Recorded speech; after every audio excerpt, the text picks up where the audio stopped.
writing correct software is a challenge. And, well, obviously, one part of this complexity can never really go away, because the ability of a programmer to understand a real world phenomenon and translate it into code just lies in the difficulty of the translation from human language to a programming language.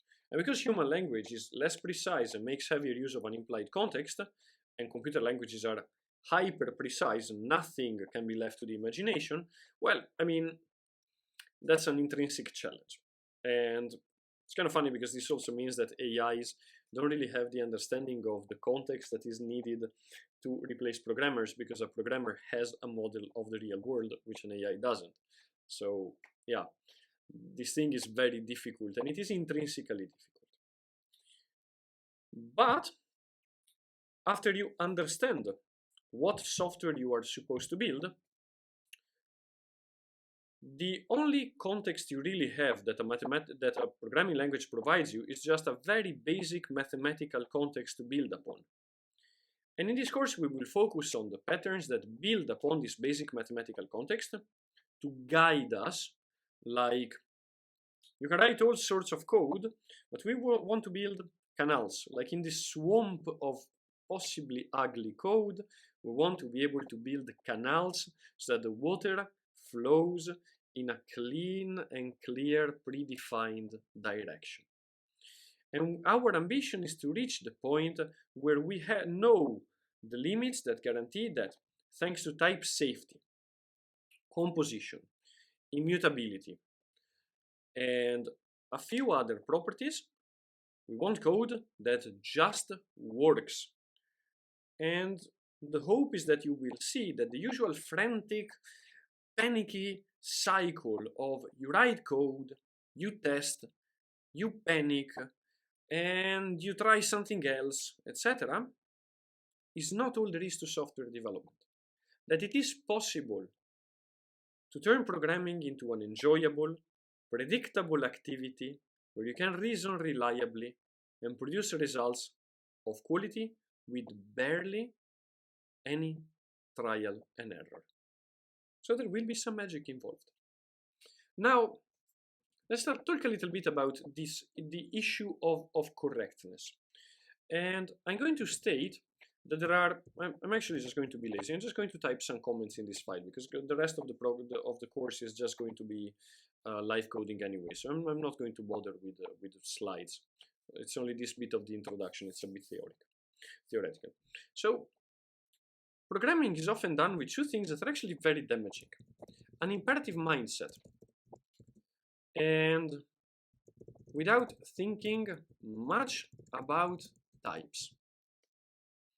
And the implication of these two very big issues are very profound, are very deep, and they reach much farther than we are often led to believe. This is not a matter of taste. These two things undermine the fundamental mathematical nature of programming.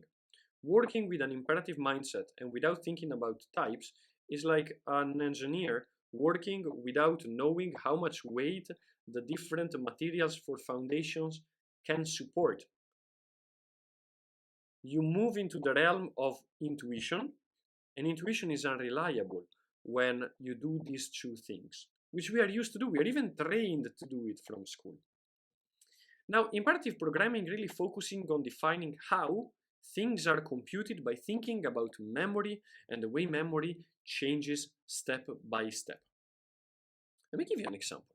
Say that we have a function, f, takes as input a number, n, and we want to add all the numbers into a string of n asterisks, so something that you have seen already.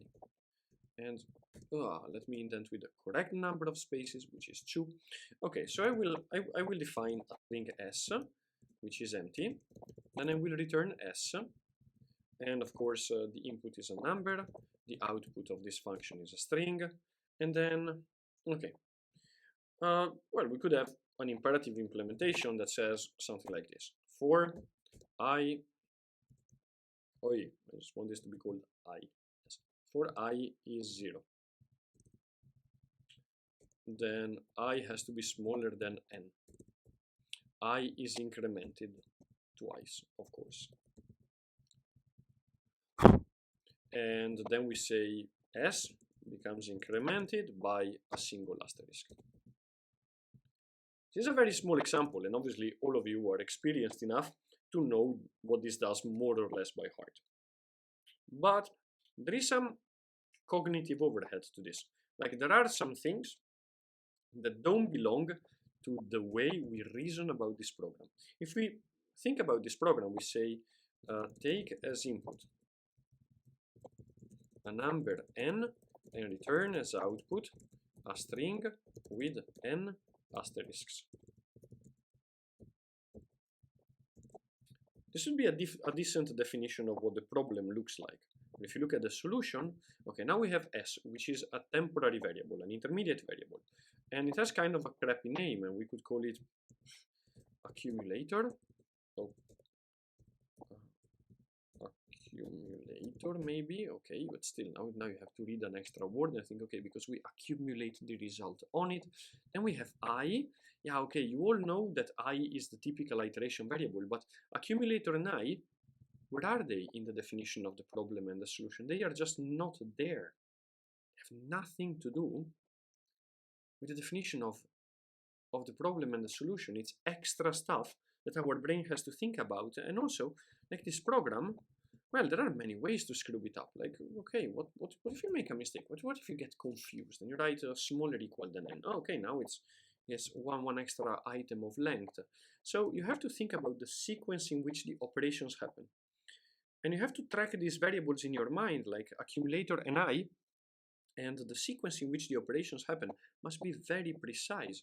In general, you cannot swap the order in which instructions happen in a highly imperative program, because the order of instructions does matter a lot. Nothing is declarative. Everything is hyper-specific, and you have to think about memory.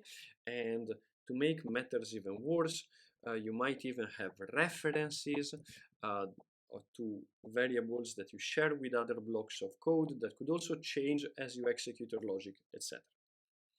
So there is nothing particularly wrong with this implementation, but simply writing code like this puts extra stuff in there, extra variables, the very precise order in which the instructions are, in which the statements are executed, extra stuff you have to think about. And this is what we call hidden complexity, or not hidden, spurious complexity, unnecessary complexity. And yeah, ideally we would like to be able to write code that is as close as possible to the original definition. Like one way I really like of writing this kind of code, of writing the solution to this problem, would be recursive. So you could say that, well, if n is smaller or equal than 0, then, well, we return an empty string. That's kind of obvious. And otherwise, we return, well, an asterisk. And then we rely on the problem itself just reduced in size in order to avoid introducing any other context and any other extraneous spurious context, like these extra pesky variables, etc. And now, yeah, look at this. Obviously there is recursion. Recursion is kind of a dirty word for many people, but let the recursion go from your mind for a second and realize that there is no temporary variables, there is no order of instruction. You don't even need to think about memory or anything whatsoever. And funnily enough, when you start working without all these temporary variables, etc., one kind of magical thing happens, that you can refactor code in such a way as to fit a much smaller screen area. And when that begins to happen, yeah, also these sort of mildly magical possible sources of refactoring become possible using lambdas, inline lambdas, lambda expressions, etc. And all of a sudden we've gotten rid of the order of evaluation. We don't need to think about memory layout. We don't need to think about temporary variables. That's it. There's just a declarative description of the problem and the solution together in one go. Now, I did mention shared mutable state. So Shared mutable state is one of the biggest sources of danger that exist in the life of a modern programmer. Why is that? Sharing mutable state is very, very easy to do, and it can devastate the correctness of your program, because all of a sudden a bit of your program that works perfectly becomes very vulnerable to being damaged by sharing parts of its state with other parts of the program. Okay, so let's define a class integer. Okay, it's a very contrived example what I'm going to show. These things are nasty because as you write a tiny program, they all look quite innocent. You're like, ah, come on, this is super easy. And as programs grow and grow and grow, at some point, they slow you down until you cannot move anymore. That's the nastiness of them. Like in small doses, it's like poison. But in small doses, it doesn't do anything to you. But in bigger doses, it kills. Anyway, okay, so let's say that we have this integer. We have the value, which is a number. We have the constructor.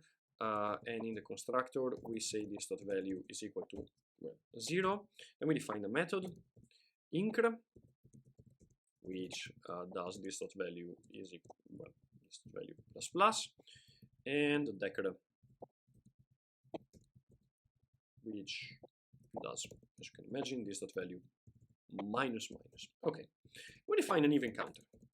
Even counter, and the even counter, well, contains one of these ints, and in the constructor of the even counter, we of course initialize int to a new int. Okay, so this begins at 0, and then we have just the tick method of the counter. And what does the counter do? It says this dot int dot incr, and we do it twice because it's an even counter, so it only counts even numbers: 0 to 2, 2 to 4, 4 to 6, and so on. Yes? Cool. And now we could also have a regular counter. Let's define a regular counter, again based on the int. And the regular counter, when it ticks, just increments once. Boom, everything works. Okay, so let's define two counters. Const regular counter, new regular counter, there we go. Const even counter, new even counter. And off we go. Okay, now someone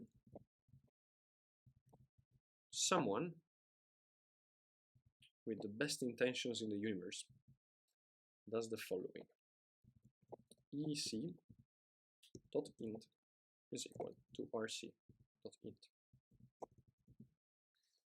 And maybe this thing is hidden somewhere in a library. Maybe this thing only happens when the user has some very special custom flags that most users don't use. And this destroys the semantics of the even counter. Why? Because, okay, imagine that I tick the counter a few times, and now I just print ec.int.value. Okay, let's run this program. I get 6. Okay, makes sense because the ec is always even, right? Because it only increments in increments of 2. And now, well, I increment. Oh, sorry. I tick the regular counter, and I print the even counter, and now it's 9. And if your program relies on the fact that the even counter must always be even, because you look, imagine, this code here, line 43, is hidden. You don't see it. It's in another file. It's somewhere else. That's the nastiness of this kind of things.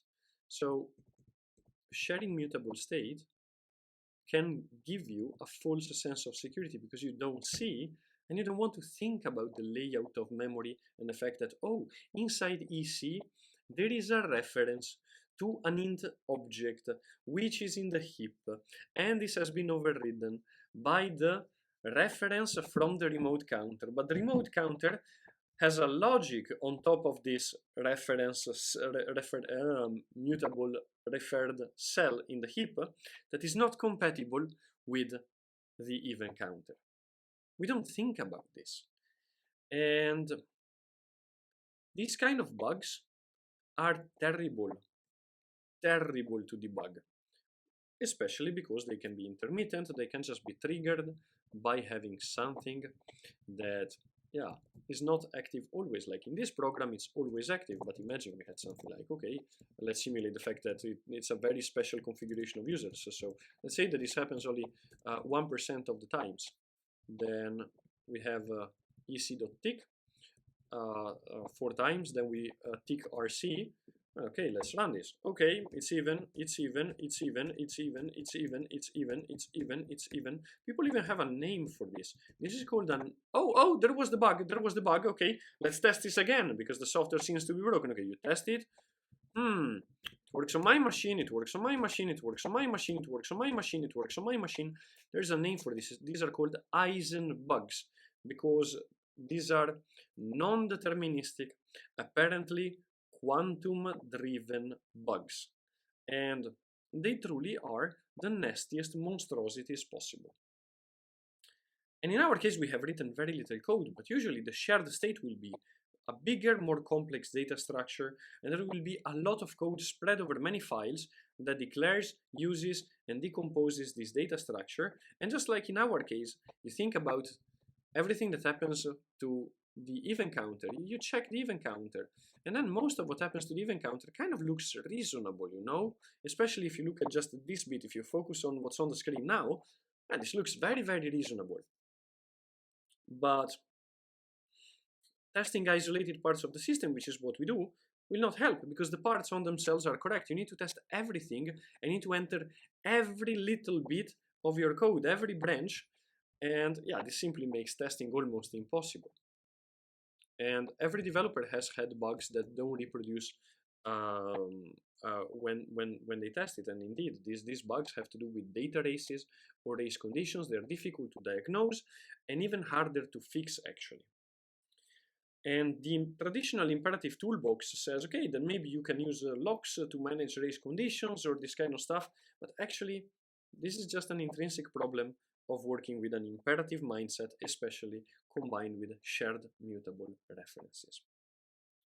The last problem we dive into, we're almost done with this introduction, are the issues with uninteresting type safety. Think about the Java style languages. In the Java style languages, in a statically typed language, we're going to have to say something like class, person, name, string, surname,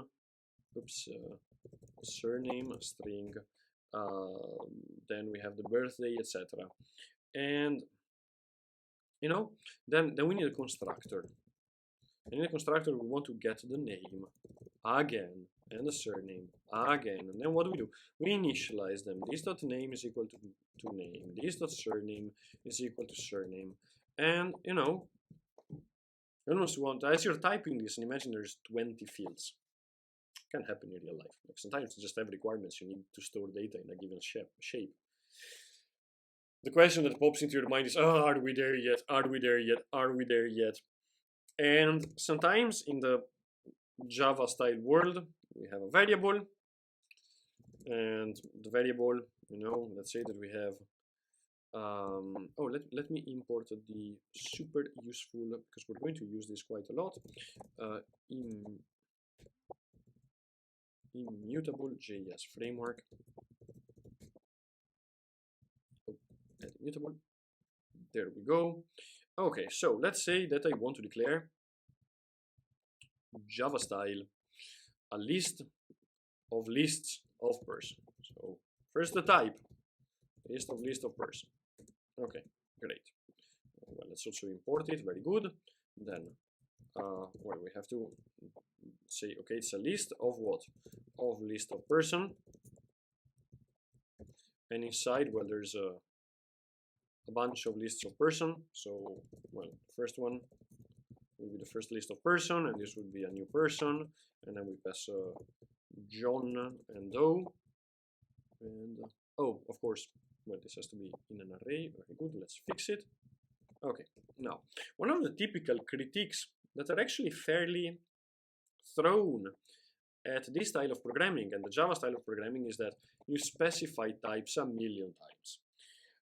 And this is what I like to call uninteresting type safety, because we're specifying trivial information which is not very valuable, but some older primitive compilers really need it in detail. And historically speaking, there were as only clean alternatives, languages like Python that say, okay, you know what, let's dispense with types whatsoever. But actually, types are not really meant to describe this kind of boring thing, and this kind of boring thing can be fixed by type inference. So look, most of this information is totally unnecessary, and the compiler can actually guess it for us through type inference. So it can look at the code, and a lot of types can just be guessed automatically by the shape of our computations. And so in the time of Java, this is not possible. C# pioneered with the construct var, the use of type inference in the mainstream world, because obviously, you know, the ML family of languages, ML or CAML, they were doing this already, but it was kind of the academic world of language. Like people were looking at those saying, yeah, it's kind of cool, but in real life, we use Java or C# or Python if we're fed up with that kind of crap. And now we actually have type inference almost everywhere. But once again, we're confronted with, you know, verbosity, etc. We can manage it a little bit. But the thing is, types are not just meant to specify the shape of the little box. There is a little box which contains a little string, another little string, and maybe a birthday, whatever. That's not what we really care about. Types can define much more than which data and function do we have available. Types can allow us to model all sorts of provable, so the kind of things that you need to reason about as you write complex code about our application. And they can even be used to model dynamic abstract information such as which effects, which variables will be affected by a given piece of code, which exceptions and errors can be thrown by a given piece of code, etc. For example, let's say that we want to have a data type that represents stateful processes, so things that can change a state. And this is super abstract, so instead of this pardon my French, is bullshit little box, you know, it's a box with a flower, or it's a box with a butterfly, or it's a box with a little triangle on it. Let's do hardcore stuff.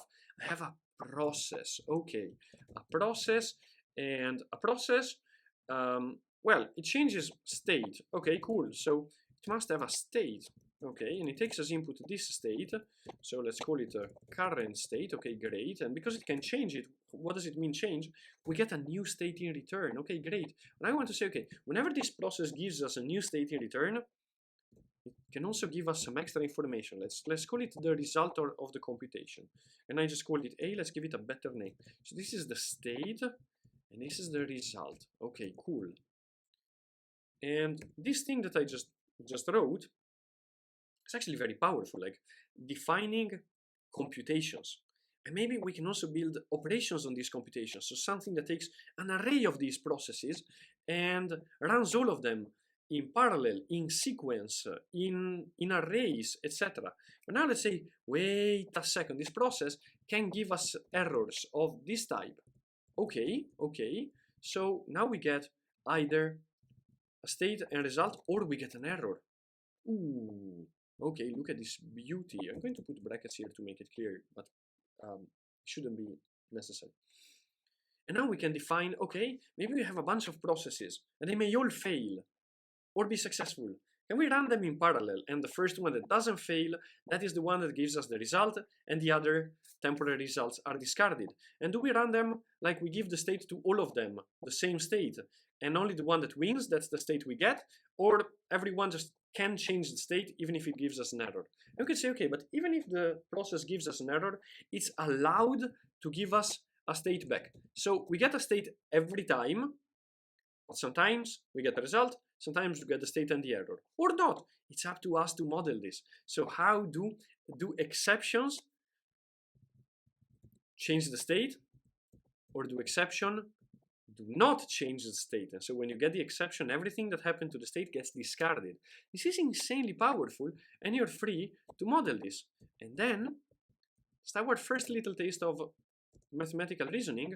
Well, when we have this, we could also say, okay, but if we always get a state, why don't we factor these things together? And indeed, we can. So we can say, okay, you always get a state and either a result or an error.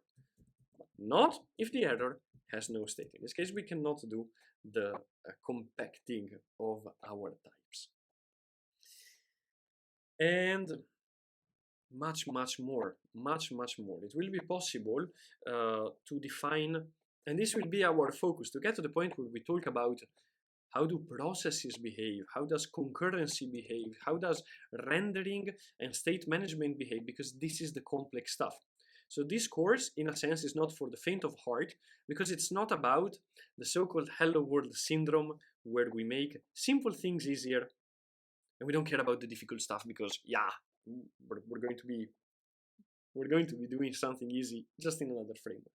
We are going to focus on doing the difficult things and to manage that complexity, to grab the bull of complexity of large-scale software development by the horns, look it in the eyes and say, you do what I tell you, to become true masters of our subject.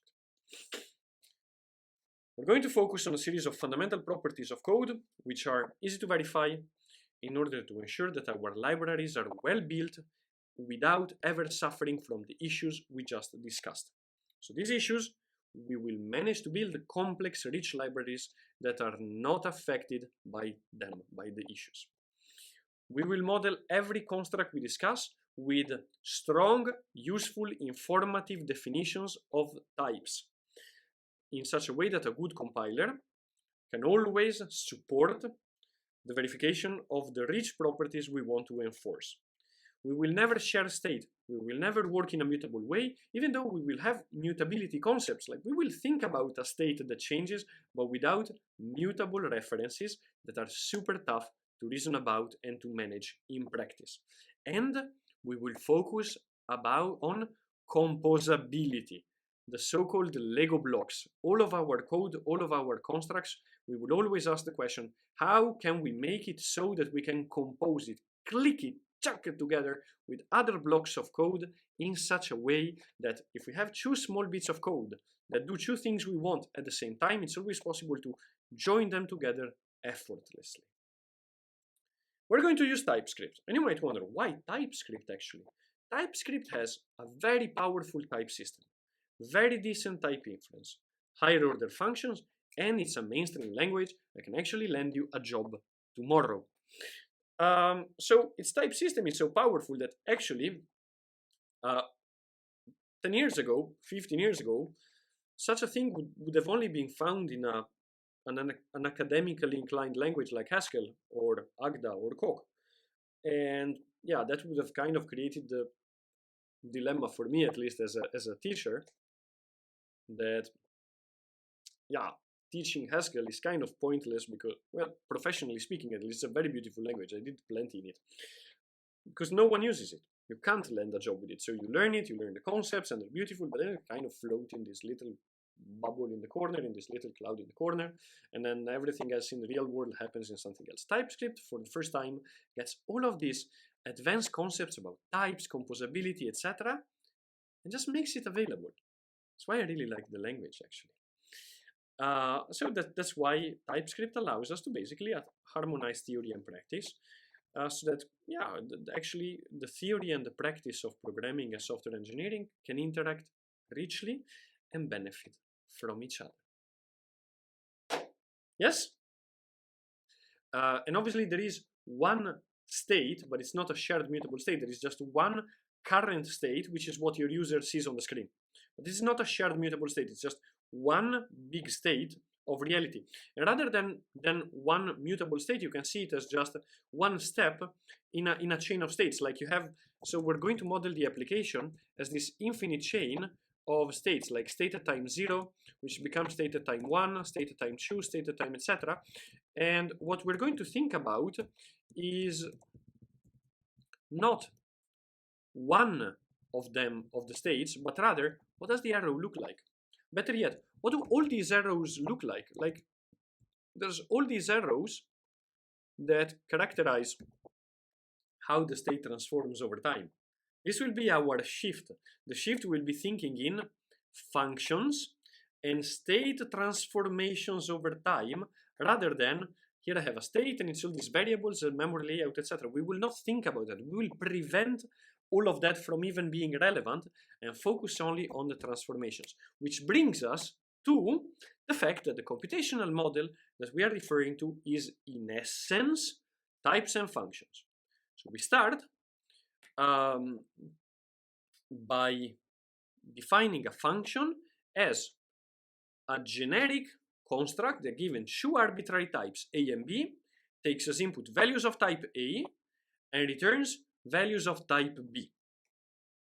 And we assume that functions do not mutate variables, especially stateful variables, like shared stateful variables. So we are only dealing with referential transparency and immutable functions. The moment functions become mutable, we cannot compose them reliably anymore.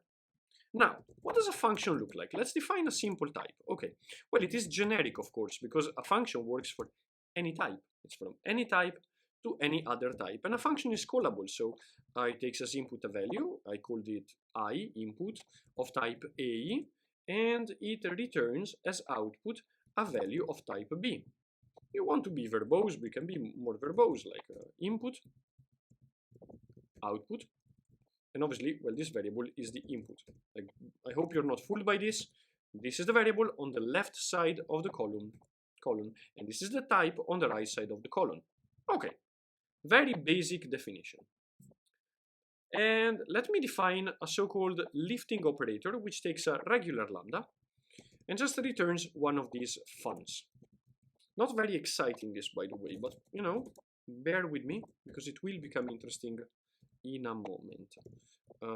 Typescript has an intelligence that is very eager to help when it deals with giving advice.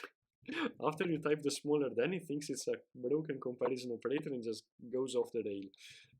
I have to say, it does drive me a little bit crazy. Okay, we take as input, let's say, the actual function, and we just call it actual. This is just a lambda from input to output, and returns a fun input output. What I'm going to do is pretty simple and pretty ugly even. So I will define my function f as actual, and I will just cast it to fun input output. I just force it, and then I return f.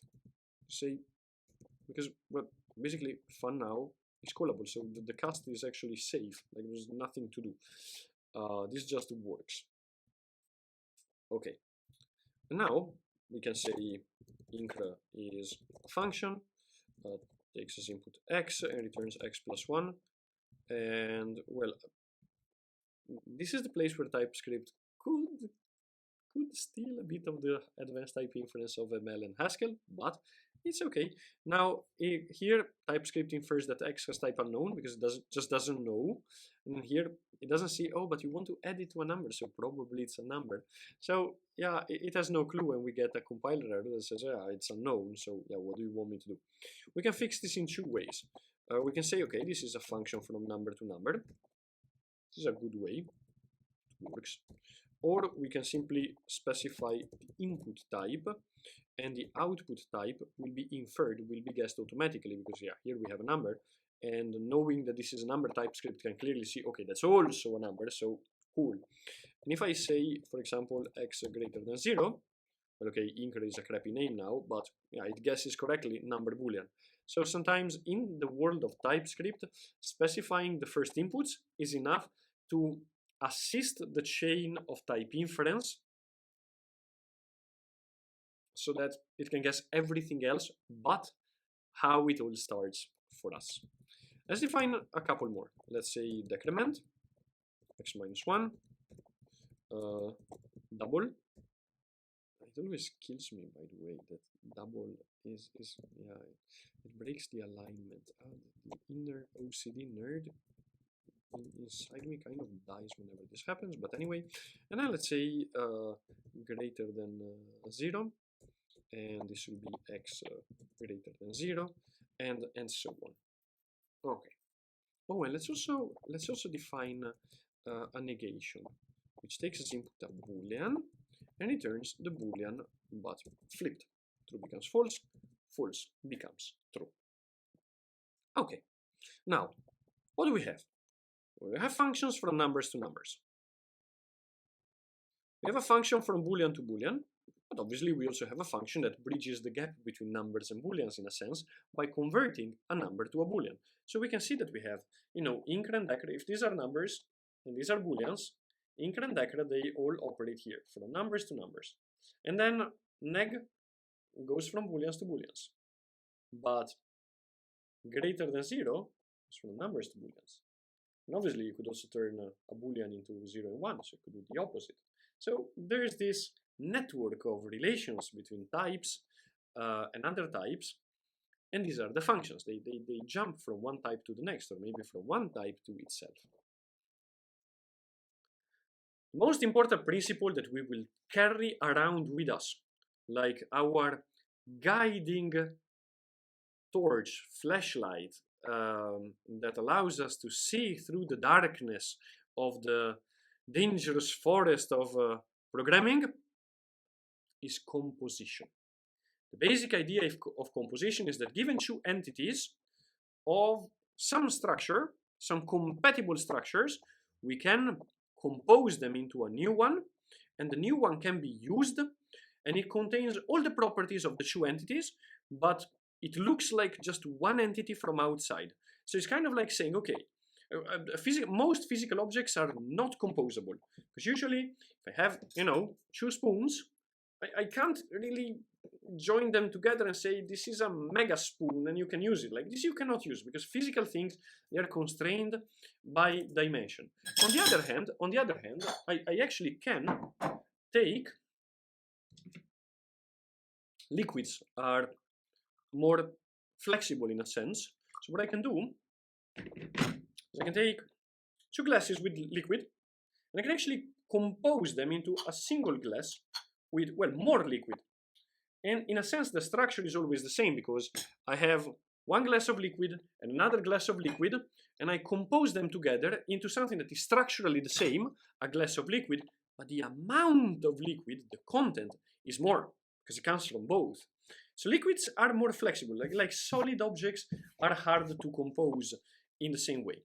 But in the world of programming, where things don't have a size, or things are rather fractal, so there is nesting, and so the dimensions become smaller. You can add dimensions, but they are smaller, so they're hidden inside stuff forever.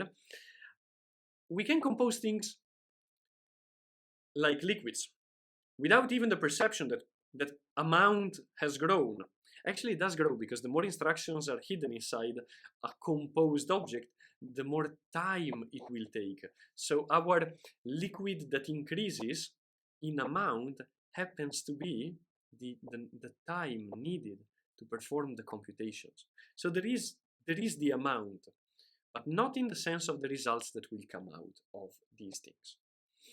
You already know something about composition, because you know that if I have an operation, let's say 3 plus 2, takes as input two numbers and gives us a number. And I can take these numbers and the result of an operation and say, oh, well, it's not an operation, it's a number, so I can use it as an operand for another operation. But I can continuously do this to no end. An expression, a mathematical expression, an arithmetic expression, can be composed infinitely on all sides. You can take two mathematical expressions and compose them together. How you can add the two expressions, subtract them, multiply, exponentiate, etc. This is an easy example, numbers, because numbers are kind of close to things anyway. It's like you take water plus, it means you pour it together. What about functions, though? Functions are these very living, moving organisms. They are tiny little fragments of a thought, because a function is a thought, it's a dynamic thing. it's an action. How do you compose actions? Well, you compose actions by feeding the output of one into the input of the other. This we call the then operator. Then is generic. So then takes as input a generic argument, which is the new output or the next output, up to you. Then it takes as input another function which goes from the output. So here we are inside a function that takes as input and gives us output. And now we take another function that takes as input output and returns the next output.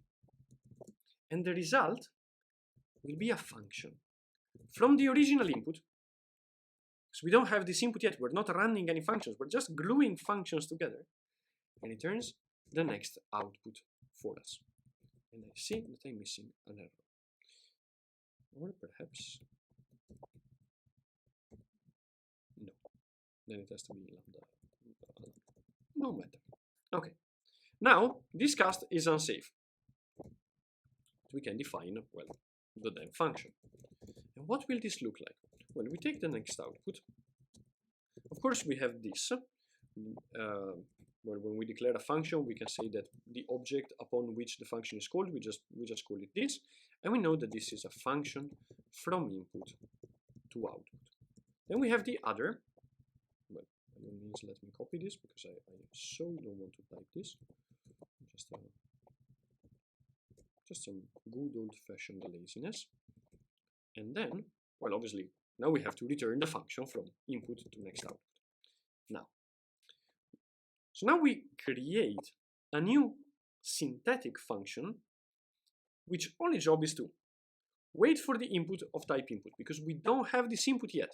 So I'm going to, well, to declare the function. And look, the IntelliSense already knows, well, this is supposed to take as input an input, and then somehow we need to produce the next output. Okay, cool. So I take as input the input.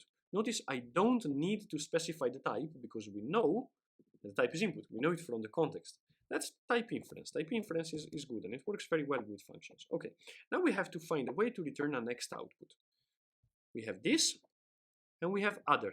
That's all we have. You know what? The only thing I can do is I can call this. So I have an input, and I can put it in this, and I get an output. That's all that happens. Okay, so a constant temp is equal to this invoked on the input. Okay, what's the type of temp? Output, of course, because that is what this returns. It's a function from input, which we just provided into output, which we just received. Okay, so now we have the output. What can we do with it? We can give it to other. Okay, so temp2, we can call other, and now it wants an input of type output. Okay, so we give it temp. And temp2 is now, oh, finally, it's our next output. And you know what? Let's return temp2. There we go. Now, when we have a variable that is simply declared and used, we can just inline it. And also we can inline temp2 because, well, we just declare it and use it immediately. And when we have a function that is only one line, we don't need the curly brackets, and we just return the result in lambda format. Such a powerful concept that requires so surprisingly little code.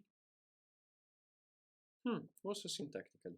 I wonder if this is an accident. Actually, I don't wonder at all. This is not an accident. As you get closer to mathematical reasoning, code becomes shorter, more elegant, and kind of a mind screw for many people who encounter it for the first time without seeing how you actually get to this elegant code, but that is part of the fun of it. Now, what can we do with this? Well, we could say that we take incra and then we double. Let's call this f. And f is now a function from a number to a number. Let's invoke it. F of 10. What are we going to get? Well, first we run incra, which takes 10 and increments it by 1, and then we double it, resulting in 11 times 2, 22. Okay, if I also want to increment the result later, Can I increment again? Sure, 23. If I want to take one off the result, well, then I decrement. There we go, 21. What if I want to increment, double, decrement, and then I want to make sure that what I have is greater than 0? Well, now f has become a function from number to boolean. Okay, what is this going to do? It takes 10, doubles, increments 11, doubles 22, decrements 21, checks if 21 is greater than 0, which it is, results in true. Okay, but I don't want to know if it's greater than 0. I want to know if it's smaller or equal than 0. Very good. How about we negate at the end, and there we go, we get false now. Where does this stop? It doesn't! How long can the chain be? It's unbound. Well, obviously, the longer the chain, the more time it will take to compute. And this is a chain of tiny functions, but actually, let me show you something. Oh, by the way, these are all constants, because these functions are not really ever supposed to change. Also notice that we are dealing a lot more with constants, because there isn't really mutable state. In a sense, we have a sort of state, if you think about it, because there is data that is flowing throughout this arrow, and it's just a number that is a number, then boolean. Okay, that is kind of our state, but the state is highly contextual of the operations, and this clearly has state. There are clearly variables and memory being assigned, and things getting in scope and out of scope, blah blah blah. And the thing is, it's all sleeping. It doesn't do anything. We just think about, okay, the program and how we take steps and how the steps transform data, etc. And then the data actually starts existing as we feed the seed of the data. When we feed it for the first time, bam, then it starts. Then the variables are allocated. Then things actually happen.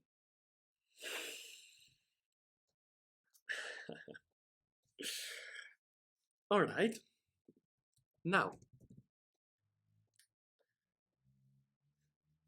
there is a special mention to a special function which exhibits a unique behavior, the identity function, which is generic. The identity function is generic, and unfortunately, I need to define it as a lambda. I dislike this a little bit, but unfortunately, these are the limits of Typescript, which does not support generic values, even though this function is a function.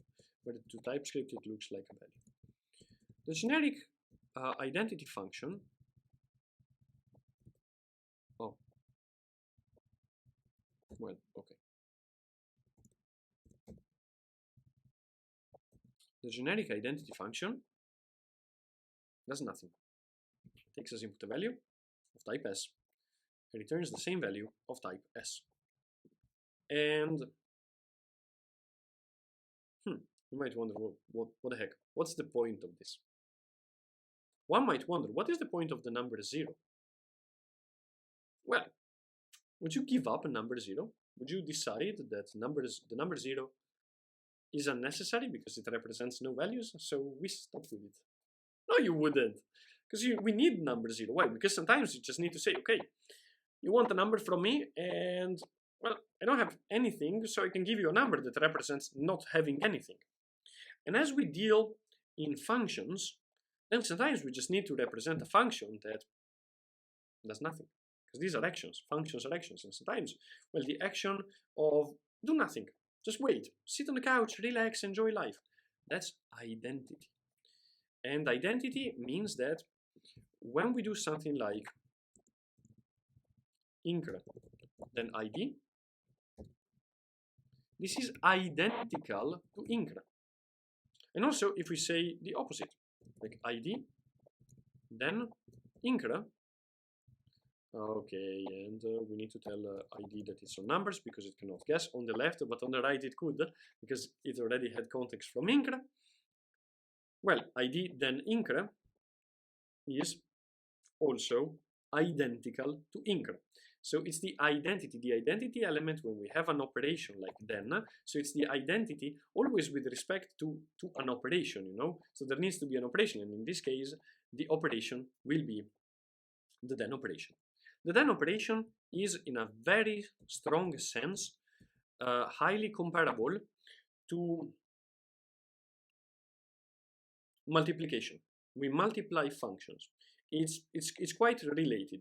So you could say that the identity function behaves a lot like the 1 for multiplication rather than the 0 of addition. But yeah, I'm not being very precise here, but to me, identity is a lot closer to the 1 of multiplication, and then is a lot closer to multiplication of numbers. All right. Okay. Now, I'm going to show you a fragment of functions that I actually use in practice when programming React applications. And this is a signature that you could actually take to a React application, give to the setState library function. So React is a massive library, right? And yet what we can do can be plugged into the setState hook or method of a React component, and it will just work, including all of the composition that I'm about to show you. So let's remove all of no, actually no, we will not remove it. We will keep all of these definitions. I will leave the identity here because the identity, so this bit of code that I just highlighted is kind of our standard library, whereas this is kind of the customer domain, the application itself that we're building. This is universal. This you could take into any project, and this can stay the same because functions and the way they compose, just a universal concept. It's always there, always the same. I wonder if this has implications. Yes, it does.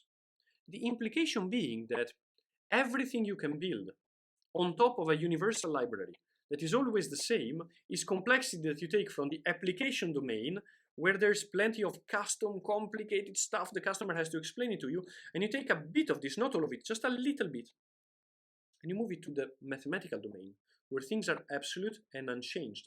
So you make things easier because the more you get used to the mathematical domain, it doesn't matter which customer is asking you to do something, the toolkit of mathematics is the same. And if you have this toolkit in code, every bit of code that you can move to this complexity is less complex in the application domain. So your code and your applications become simpler, which is an essential aspect of quality of life. Because life is short, your time happens only once in all of eternity, and you want to use it to do cool things that are exciting and interesting, and not to fight against essentially the same problem over and over and over and over again. Now, let's define an updater.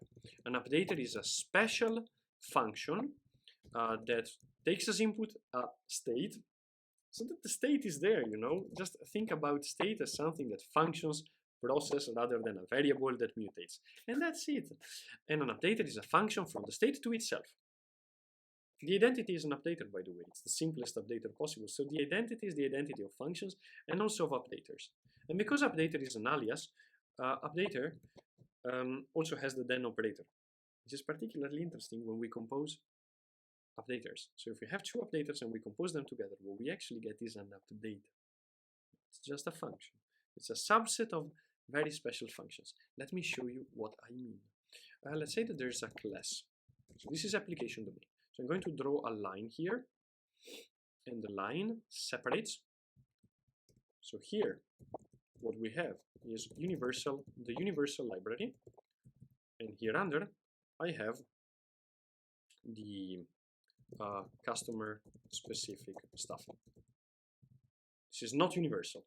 Everything up is universal. All the complexity we can move up, universal. Great, because universal means you do it once and it's good forever for you. And also perhaps if you want to leave this code as an inheritance to your grandchildren, they will still be able to use it and it will still work exactly as it did for you. All right, anyway, let's say that we have a class, like a class as in a course, let's call this course actually. And in a course, there's a teacher, that's a person, and there's a bunch of students, and the students are a map from person of ID into person. Now let me define the person, of course. Type person, there's an ID, which is a string, name, which is a string, and an age, which is a number, okay? And let's say that this is the full name, so name and surname. Okay, cool. Now, Oh, let me import immutable dot map. Okay, because I want immutable maps, because of course we're doing everything immutably. All right. So this map is kind of like a dictionary. It connects the ID of a person. So this is the same as writing string, but I find it better self-documenting code to clearly state this is the ID field inside the person. I'm going to define a person, a repository of operations. And here I'm going to have updaters. And the updaters, well, I'm going to have two updaters. One which has the same name as the full name. This takes as input an updater of person of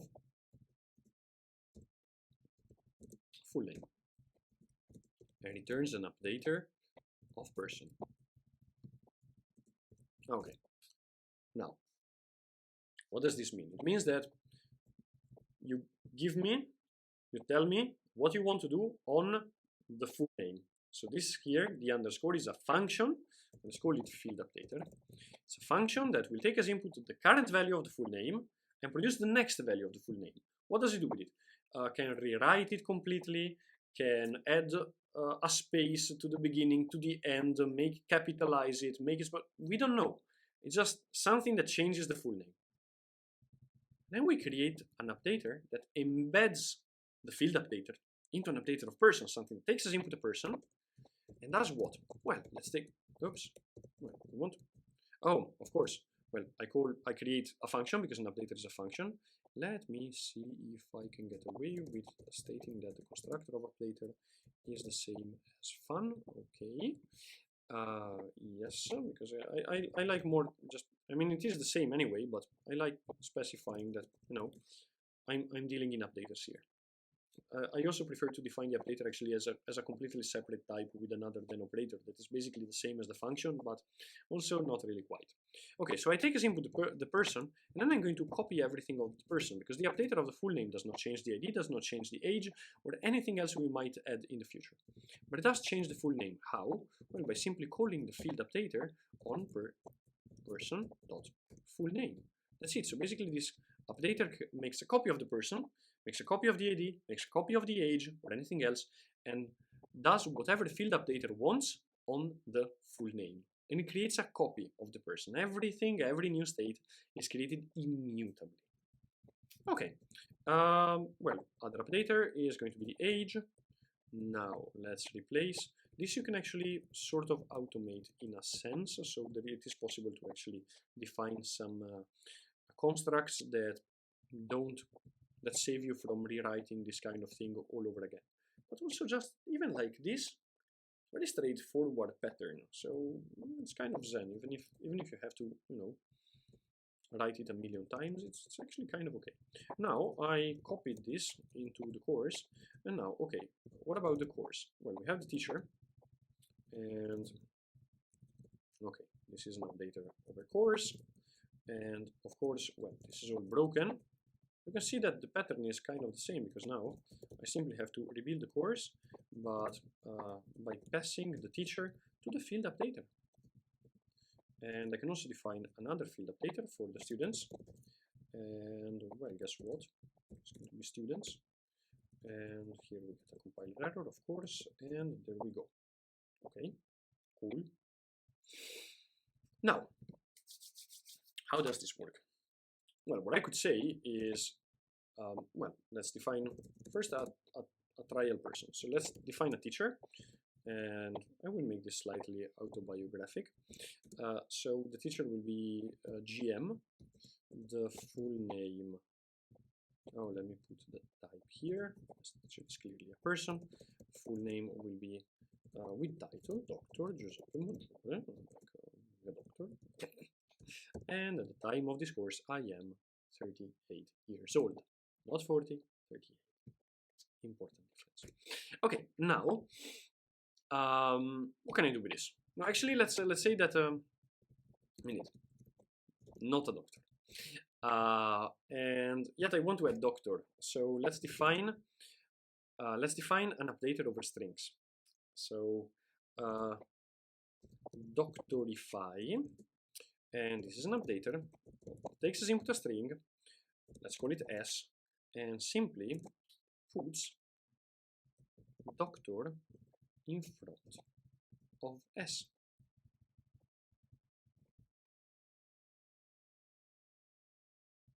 Oh, of course. No, let's simply say that this is a string, and yes, there we go. You see, now it thinks it's a fun, but I actually kind of prefer it if it knows it's an updater. Anyway, I'll finish the example. Okay, so I have doctorify. How do I doctorify teacher? Well, I could simply state, and I'm just going to put it on the console, just so you can see the result of the pipeline. I could say, okay, I take the student. Oh, pardon, the person updaters over full name, and now I need an updater of string. But what do you know? Well, that's doctorify. Now this here, well, I can do more stuff with it. Like I have the then operator, but for now, well, this is also a function. It's a pipeline. So at some point I can just call it and say, okay, do your thing. So basically doctorify the full name of teacher. And I can now run it. And oh, look here, ID, GM, full name, Dr. Giuseppe Maggiore, age 38. Okay, now let's say that, well, I have, all of these INCRA, DECRA, etc. So let's say that, I'm doing an excellent diet and sporting and taking care of myself. So you can say, okay, let's take this pipeline here, and right after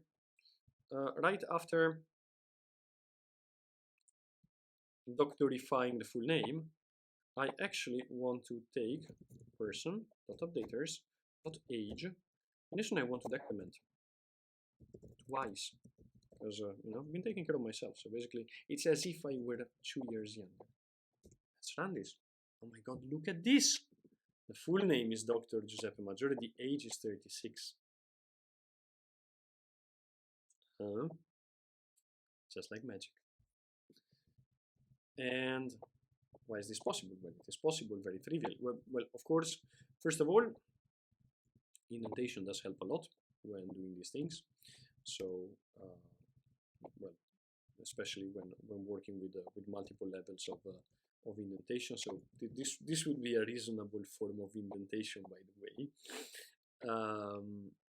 But well, I mean, I don't know if you realize, but there are two levels of nesting here. One level of, well, there are two levels of compositions, like we could say there are two planes of composition.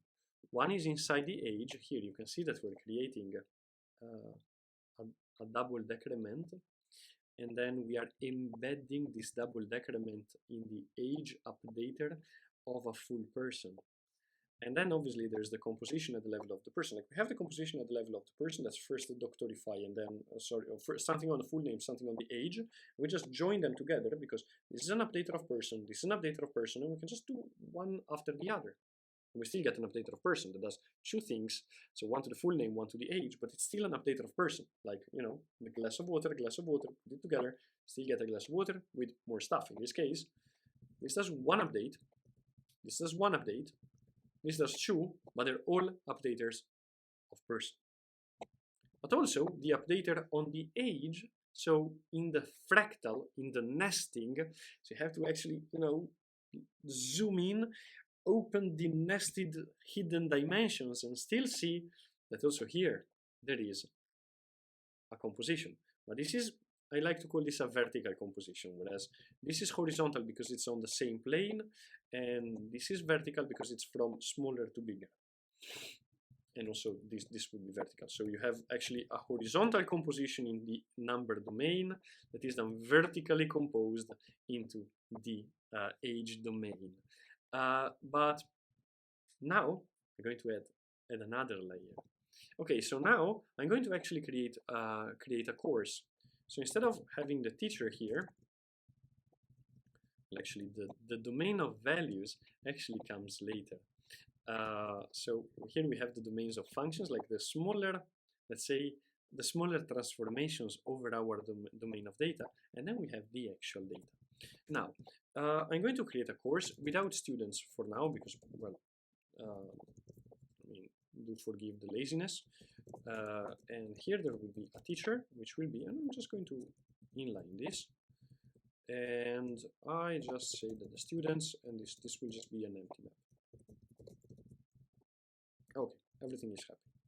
Now, I only have the course now. And I want to transform the teacher by doctorifying the teacher and decrementing the age twice. So I take all of this transformation here and I embed it inside course updaters teacher. And now obviously I don't pass the course, but what I do pass, sorry, not the teacher, but I do pass the course because this is an updater of teacher. This is an updater of teacher that does what? Well, first it does an update of the full name of the teacher, then an update of the age of the teacher. What is the update on the name? Well, we doctorify it. What's the update on the age? We decrement twice. I do wonder if this works. Well, the teacher is Dr. Giuseppe Maggiore, age 36, which I am not because I'm 38 years old, but still, nice to see it. And then the students are unchanged, of course, because we have not done anything to the students. This is actually quite a rich transformation of state, and as you will notice throughout this course, nothing ever breaks as we work along the lines of, let's say, more mathematically oriented reasoning, because there is no real way to break these things. So what we've seen today, we've done a recap of the challenges of shared mutable state, of uninteresting type safety, and we started our deep dive into the world of functions as our focus shifts from data structures to actions and processes and dynamic stuff. And we looked at our first example of composition, and then which is the then operator, which allows us to take two functions and just combine them together into a function that contains both of the originals just glued together. We defined an updater as a special subset of the functions with the same input and output, which then becomes the state that our updater transforms. And then we saw how we can define our updaters or updater embedders, because we have this notion then that we can put an updater over a field and turn it into an updater over the container, and we can actually do this at all the levels we want, resulting in this beautiful example of vertical and horizontal composition of updaters. For now, this is enough. See you next time. Thank you very much for being here. Thank you very much for following. I wish you a great rest of the day and see you soon. Bye-bye. Bye-bye.